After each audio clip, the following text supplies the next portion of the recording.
Bismillahir Rahmanir Rahim. How do I reconcile my belief in Islam with the widespread Islamophobia I encounter? So this is somewhat also related to the previous question. Now, in the Western world, if you're a Muslim living in a non-Muslim society, such as here in Cape Town, South Africa, or in the United States, or in the UK and the like, Australia and so forth, what you may find is an overwhelming sense of Islamophobia. I believe South Africa is somewhat of an exception to this rule, because even though it is not a Muslim majority country, it is certainly a minority where Muslims are less than 3% of the population of this country. The age of Islam in this country and the inroads that were made by our pioneering forefathers, those who first arrived here with Islam, even though they came as political slaves or as political prisoners or slaves, then it's really a different story compared to other Muslim minority regions. So we don't get the type of Islamophobia that we see, on the media that is quite prevalent in other Western countries. Be that as it may, your question is about how do I reconcile my Islam with the pressure of Islamophobia. I'm going to, assume that word in there. The primary objective for you, if you are feeling some sort of pressure or some sort of danger about your Islam, your first point of departure is to strengthen your faith, right? You need to be confident in your faith. And this is why many of the scholars of Islamic theology were emphatic about the fact that taqleed in aqeedah, right, blind following or pure emulation when it comes to matters of belief is not sufficient, right, except under certain circumstances. This means that if someone is a Muslim because their parents are Muslim or because they were raised as Muslim, and that's it, they've never truly asked the question, do I believe? Why do I believe? How do I know that what I believe is in fact the truth? Then such an individual would be prone to differences and the tides of change within society and within time and the like. This is the danger that they'll face. So we have to be confident in our faith.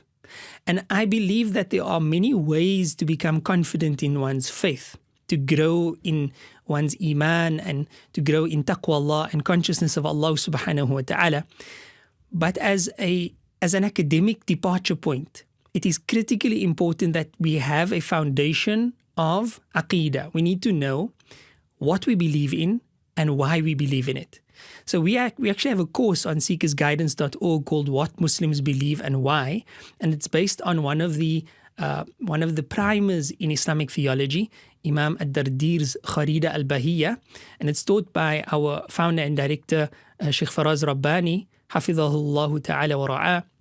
And in this course, you'll find a beautiful beginner program for any Muslim to be confident in their faith. And this is the first key to really dealing with your situation. Once you have a solid grounding in what you believe, just a theoretical framework, this will be the basis upon which you grow your relationship with Allah subhanahu wa ta'ala, bearing in mind that al-iman yazidu wa yanqus. Iman is such that it increases and it decreases. And how does iman fluctuate? It fluctuates based on our a'malus salihat, based on our good deeds. What are good deeds? Refraining from the prohibitions and emulating that which has been commanded by Allah subhanahu wa ta'ala. This is essential. But the question is really, how do we gain a'malus salihat? How do we live a life of righteous deeds, especially in a Western or non-Muslim environment?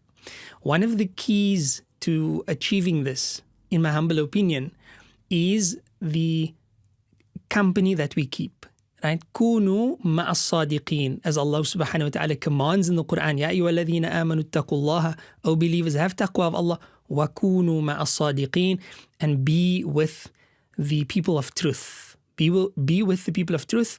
وَاصْبِرْ نَفْسَكَ مَعَ الَّذِينَ يَدْعُونَ رَبَّهُمْ بِالْغَدَاةِ وَالْعَشِيِّ يُرِيدُونَ وَجْهَهُ. Even Rasulullah sallallahu alayhi wasallam is commanded in the Quran in Surah Al-Kahf to expend, or rather to spend his time with his companions who call upon Allah morning and evening, wanting nothing else but his pleasure. So we can imagine if the state of the belief of Rasulullah sallallahu alaihi wasallam is such that it would benefit from the company that he keeps, alayhi salatu wasalam, and he sought out righteous company. And he commanded us to seek out righteous company. And Allah Azza wa Jal commands us to seek out righteous company. Then the effects of having righteous company would be profound on our faith, bi'idhnillahi ta'ala. We find strength in numbers. And as an ummah, certain aspects of our religion is essential to be done and to be conducted and to be connected with a jama'ah. Right? We are an ummah.